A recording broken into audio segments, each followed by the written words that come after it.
Hello বন্ধুরা, আজকে সোমবার, তাই বাড়িতে সকলের জন্য বানিয়ে ফেললাম নিরামিষি ডালিয়া সব রকমের সবজি দিয়ে।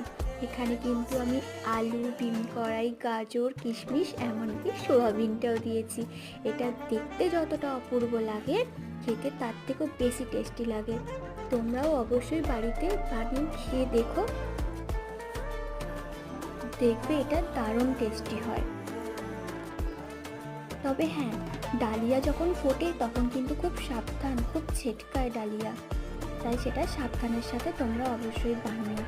এখানে কিন্তু ডালিয়াটা আমি বানাচ্ছি, আর এমনকি স্বাদের জন্য একটু চিনি আর নামানোর আগে ঘি আর গরম মশলাটা আমি দিয়ে একটু ফুটিয়ে ডালিয়াটা নামিয়ে নেব।